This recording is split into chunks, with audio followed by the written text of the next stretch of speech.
नमस्कार साथियों। आज हम अध्ययन करेंगे राजस्थान में चीनी उद्योग या कहें शक्कर उद्योग के बारे में। इसके अंतर्गत हम जानेंगे राजस्थान में चीनी उद्योग का विकास तथा स्थानीयकरण को प्रभावित करने वाले कारक, वितरण, उत्पादन तथा चीनी उद्योग की समस्याएं। तो आइए शुरू करते हैं चीनी उद्योग का अध्ययन। चीनी उद्योग एक कृषि आधारित मौसमी उद्योग है। बताना चाहूंगा, चीनी मिलों में गन्ने की पेराई की अवधि छोटी होती है। साल के आधे से अधिक समय चीनी मिलें बंद पड़ी रहती हैं। ऐसे में उत्पादन लागत बढ़ जाती है और श्रमिकों के सामने एक रोजगार की समस्या खड़ी हो जाती है। इसीलिए चीनी उद्योग एक मौसमी उद्योग है।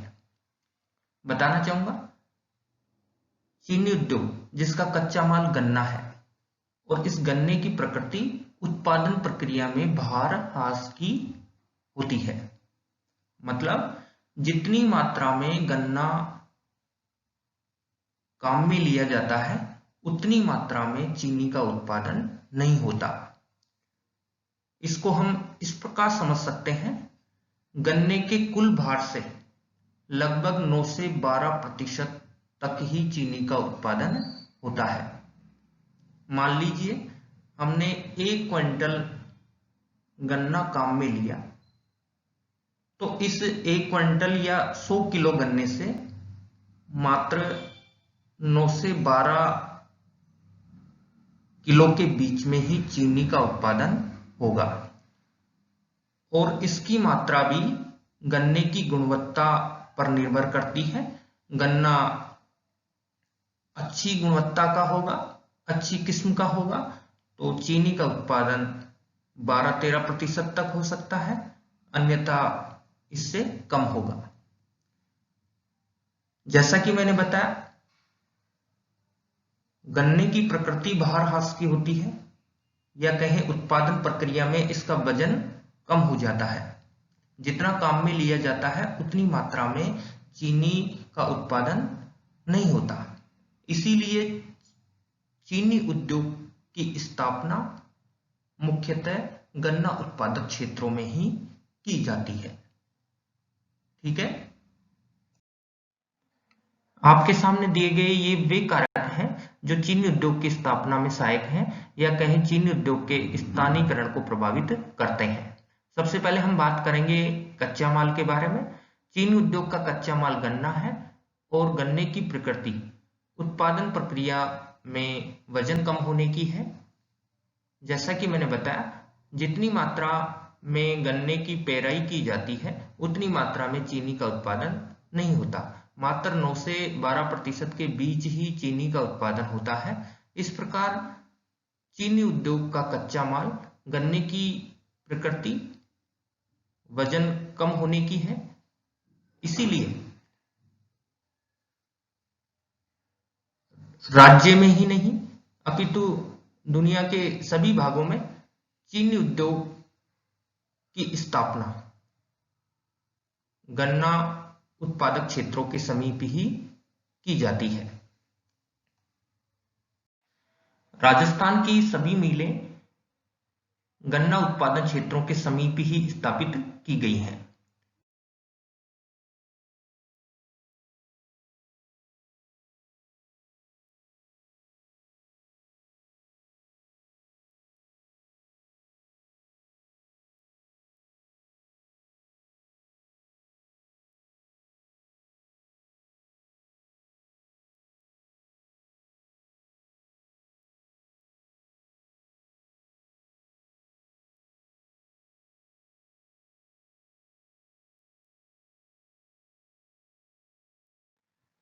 दूसरा कारक है शक्ति के साधन। चीनी उद्योग में विद्युत तथा कोयले को शक्ति के साधन के रूप में काम में लिया जाता है। शक्ति के साधनों की सुलभता तथा सस्ती दर पर उपलब्धता उत्पादन लागत में कमी लाती है। ऐसे में वह उद्योग उत्तरोत्तर वृद्धि करता है। तीसरा कारक है बाजार। प्रत्येक उद्योग की प्रगति बाजार पर निर्भर होती है। यदि उस उद्योग में उत्पादित वस्तुओं की मांग लगातार बनी हुई है तो ऐसे में वह उद्योग निरंतर विकास करता है। जहां तक हम राजस्थान में चीनी उद्योग के बाजार की बात करें, हमारी भारतीय संस्कृति में चीनी का बहुत बड़ा महत्व है। हम भारतीय अनेक रूपों में प्रतिदिन चीनी का उपयोग करते हैं।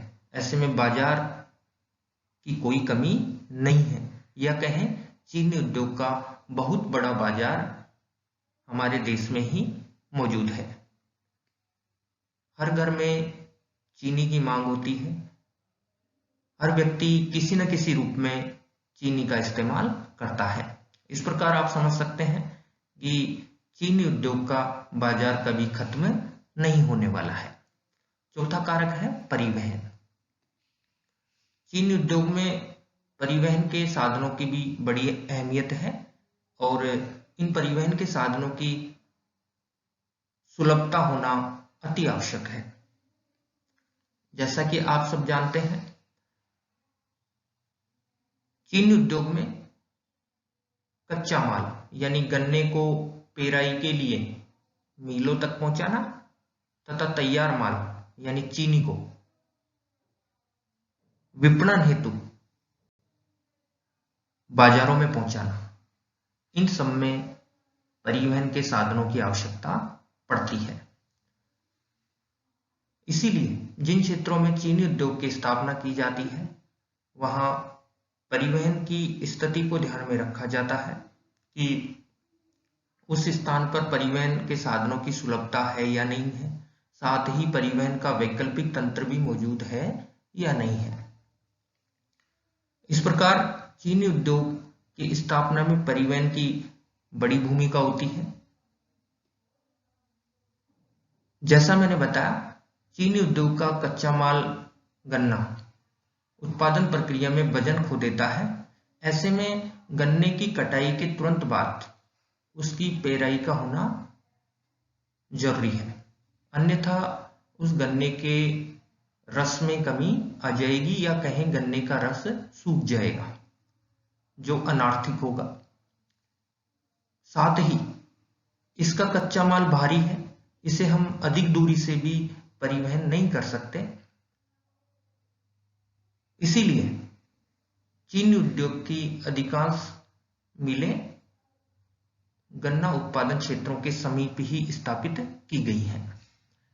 पांचवा कारक है श्रम। चीनी उद्योग में प्रशिक्षित तथा अप्रशिक्षित दोनों प्रकार के श्रमिकों की आवश्यकता होती है और जैसा कि मैंने बताया, चीनी मिलें सामान्यतः गन्ना उत्पादक क्षेत्रों के समीप ही स्थापित की जाती है। ऐसे में वहां गांवों में पर्याप्त मात्रा में श्रमिक आसानी से मिल जाते हैं। छठवां कारक है पूंजी। चीनी उद्योग के लिए ही नहीं अपितु कोई भी कारखाना स्थापित करना हो उसमें पूंजी की भी बड़ी अहमियत होती है, क्योंकि पूंजी से ही भूमि खरीदना, उस पे औद्योगिक ढांचा तैयार करना, सभी तरीके के व्यय पूंजी पर ही निर्भर होते हैं। इस प्रकार ये वो 6 कारक हैं जो राजस्थान में चीनी उद्योग की स्थापना या कहें उसके स्थानीयकरण को प्रभावित करते हैं। ठीक है, अब हम बात करेंगे राजस्थान में चीनी उद्योग के विकास एवं वितरण के बारे में। बताना चाहूंगा, वर्तमान में राजस्थान में चीनी की कुल 4 मिलें हैं जो इस प्रकार हैं। एक दी मेवाड़ शुगर मिल्स लिमिटेड जो चित्तौड़गढ़ जिले के भोपाल सागर में स्थित है।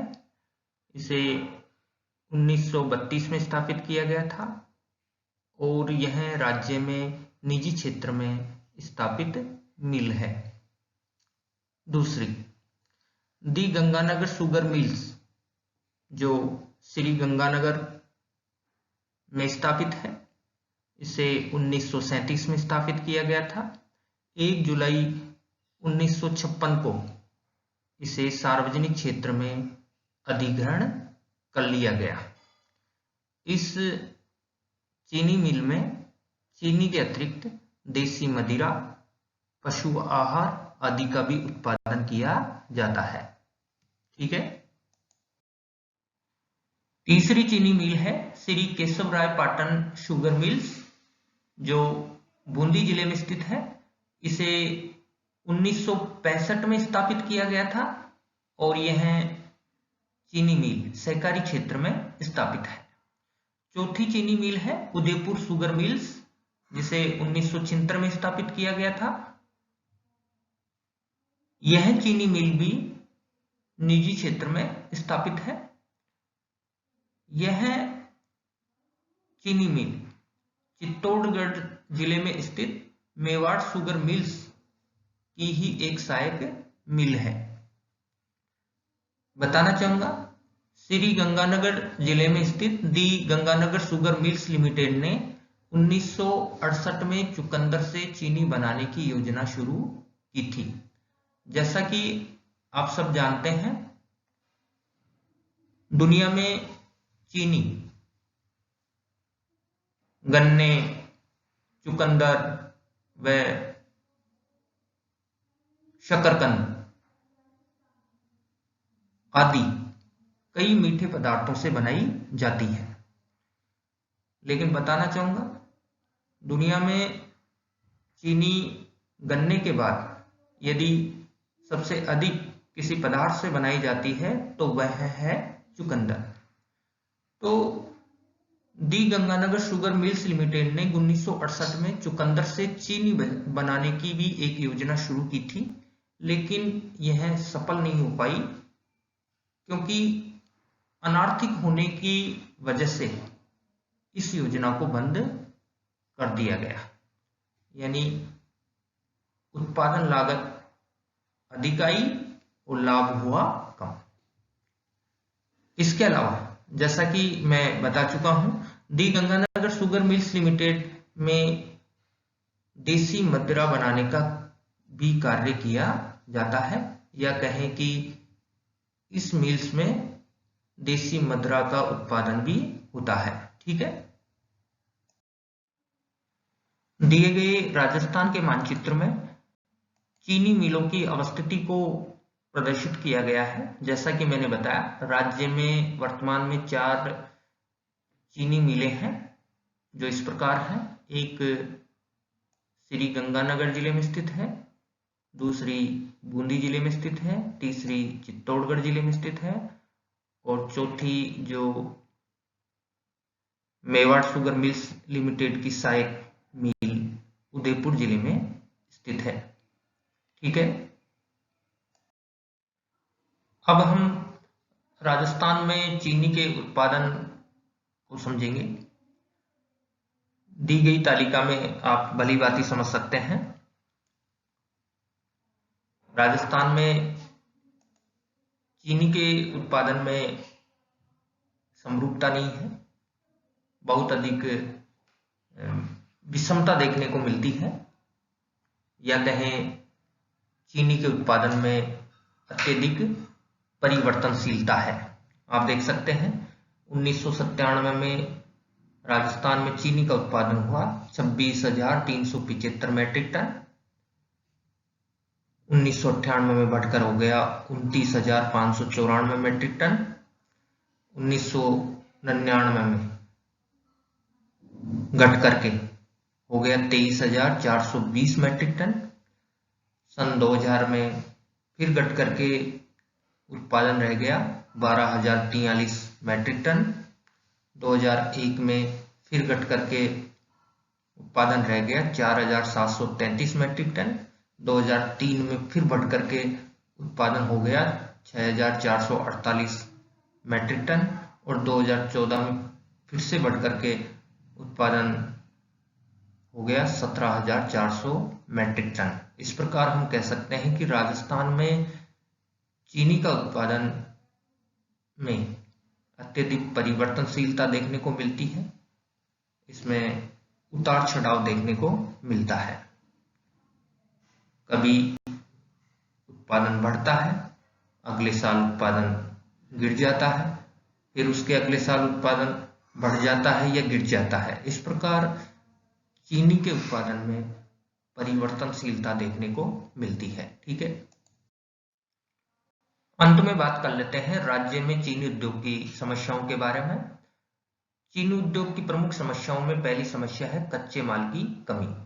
जैसा कि अभी आपने राज्य में चीनी उद्योग के उत्पादन के आंकड़ों को समझा, इससे स्पष्ट होता है कि राजस्थान में चीनी के उत्पादन में बहुत अधिक उतार चढ़ाव देखने को मिलता है, जिसकी सबसे बड़ी वजह है गन्ने के उत्पादन में उतार चढ़ाव आना। यानी जिस वर्ष गन्ने का उत्पादन अधिक मात्रा में होता है तो चीनी का उत्पादन भी बढ़ता है,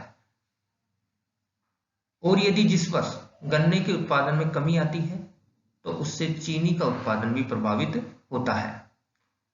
कई बार फसल खराब होने की वजह से भी गन्ने की फसल चौपट हो जाती है और उसका सीधा सीधा असर चीनी के उत्पादन पर पड़ता है। इसके अलावा राज्य में गन्ने का प्रति हेक्टेयर उपज भी अन्य राज्यों की अपेक्षा बेहद कम है। इस प्रकार राज्य में चीनी उद्योग की सबसे बड़ी समस्या है कच्चे माल की कमी। एक तो राज्य में गन्ने का उत्पादन कम होता है, उसकी प्रति हेक्टेयर उपज कम है। इसके अलावा कई बार फसल खराब हो जाने की वजह से भी गन्ने के उत्पादन में कमी आती है, और इन सबसे सीधे तौर पर चीनी का उत्पादन प्रभावित होता है। इसके अलावा दूसरी समस्या है रुग्ण मशीनें। बताना चाहूंगा, राज्य की कुछ मिलें उनमें आज भी पुरानी मशीनें लगी हुई हैं जो पूरी तरीके से घिस चुकी हैं या कहें कि अनार्थिक हो चुकी हैं।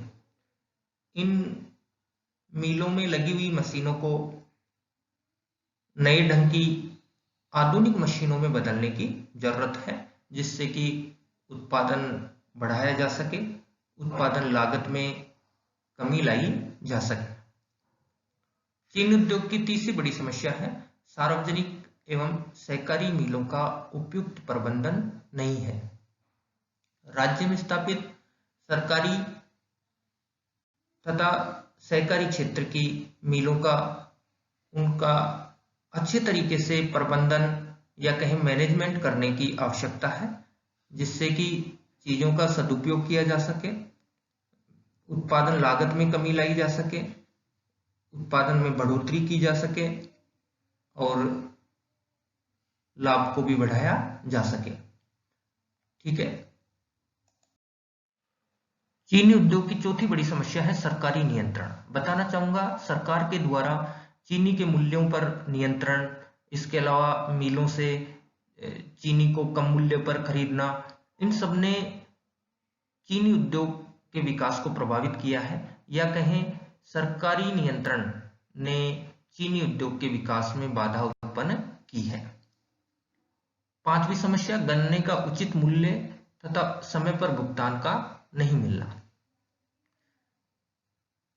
बताना चाहूंगा, जिस वर्ष गन्ने की बम्पर पैदावार होती है उस वर्ष किसानों को अपने गन्ने का उचित मूल्य भी नहीं मिलता, साथ ही समय पर भुगतान भी नहीं किया जाता है। किसानों को सरकार द्वारा निर्धारित न्यूनतम समर्थन मूल्य से भी कम मूल्य पर बेचने पर बाध्य किया जाता है। इसका कारण यह है कि आप सब जानते हैं चीनी उद्योग का कच्चा माल गन्ना है और यह उत्पादन प्रक्रिया में अपना भार खो देता है। किसान इसे स्टॉक करके भी नहीं रख सकते, जैसे गेहूं, बाजरा आदि फसलों का कर सकते हैं, उस प्रकार गन्ने का स्टॉक नहीं किया जा सकता। गन्ने की कटाई के पश्चात इसे अतिशीघ्र मिलों में भेजना और पेराई करना आवश्यक है, अन्यथा इसके वजन में कमी आ जाएगी, रस सूख जाएगा। तो अक्सर उन वर्षों में अधिक देखने को मिलता है जिन वर्षों में गन्ने का उत्पादन अधिक होता है। ऐसे में चीनी मिलों के मालिक मनमानी करते हैं, औने पौने दामों पर किसानों से गन्ना खरीदते हैं और उसका समय पर भुगतान भी नहीं करते। ऐसे में किसान अपना मन बदल लेता है कि अगली बार मैं गन्ने की फसल नहीं उगाऊंगा, जिसका सीधा सीधा असर गन्ने के उत्पादन पर पड़ता है। क्योंकि जब बड़ी मेहनत और लगन से किसान ने गन्ने का उत्पादन किया और उत्पादन भी बहुत अधिक हुआ, लेकिन ना तो उसका समय पर भुगतान हुआ और ना ही उसे उस गन्ने का उचित मूल्य मिला।